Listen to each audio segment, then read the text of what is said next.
Salut. Et tiens, je vais passer dans une petite ruelle, on va voir ce que ça peut donner.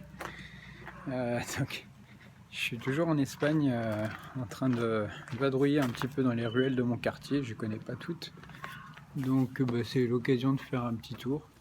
T'as des plantes, t'as tout qui pousse, c'est génial. Enfin voilà, moi, enfin dans l'idéal, cette chaîne elle est là pour vous aider un petit peu, vous donner envie de sortir un peu du cocon de la France et de la merde ambiante. La fiscalité toute pourrie et puis la morosité du mauvais temps.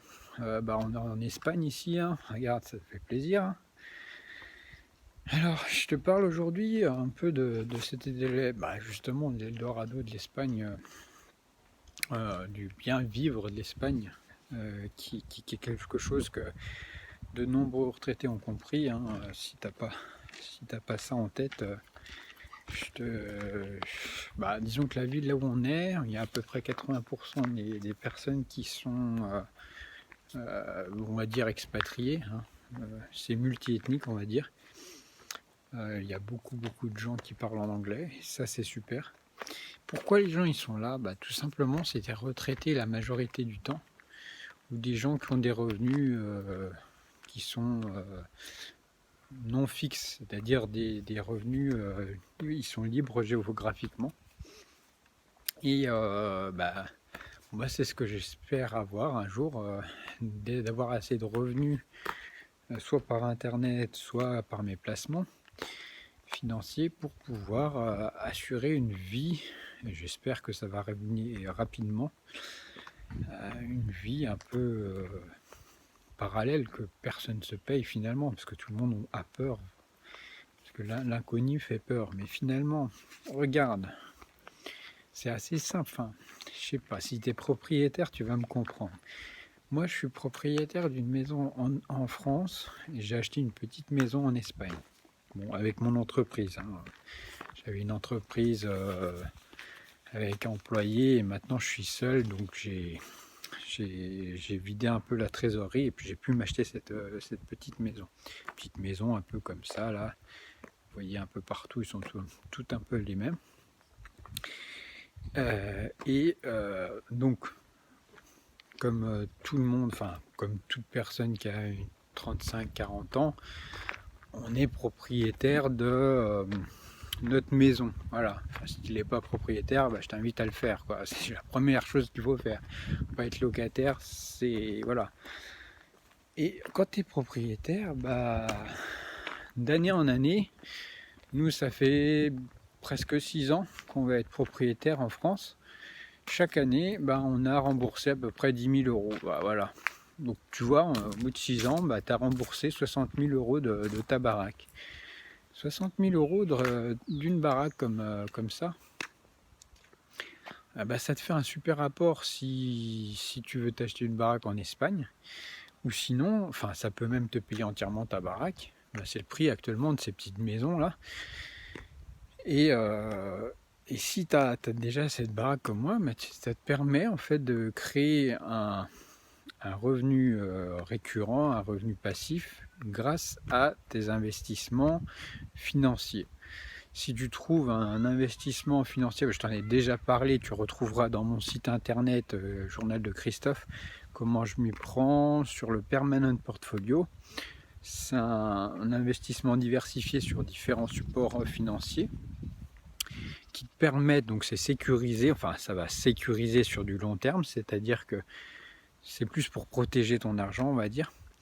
Et donc tes 60, 70 000, 80 000 euros, si tu les fais fructifier à 7 à 8% net, ça te permet de vivre tout simplement. Bon, tu n'auras pas un gros revenu, hein, c'est de l'ordre de 500, 600 euros tous les mois. Une fois que tu as payé ta maison, une fois que tu as payé tous les gros trucs, quoi, les rénovations, etc., tu n'as plus rien à payer à part la bouffe, l'électricité, l'eau, basta. Faut savoir que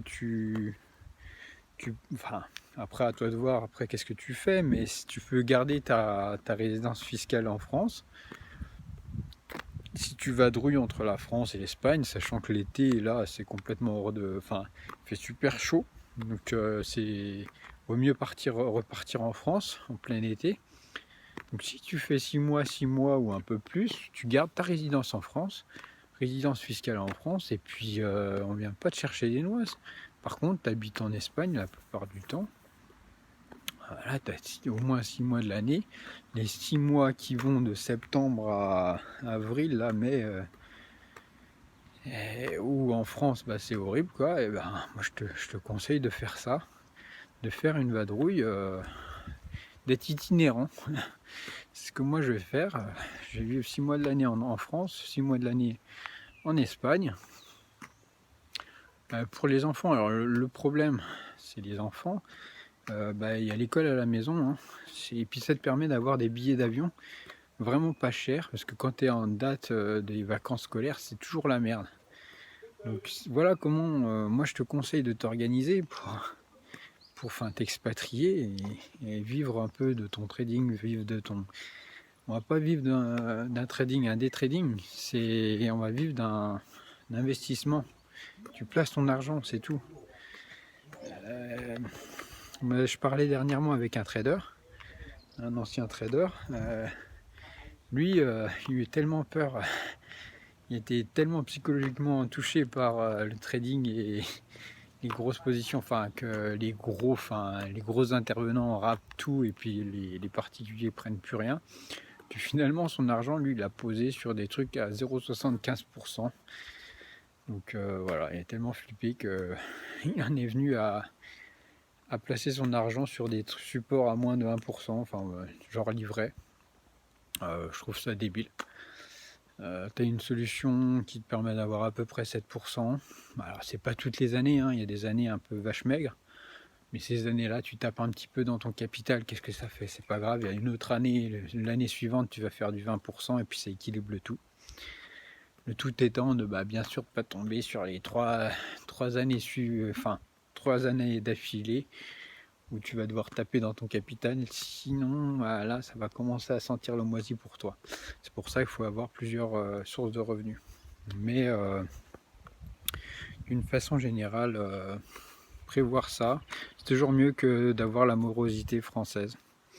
À toi de voir. Sur ce, je te laisse. Je te souhaite une bonne journée à toi et beaucoup de soleil. Salut!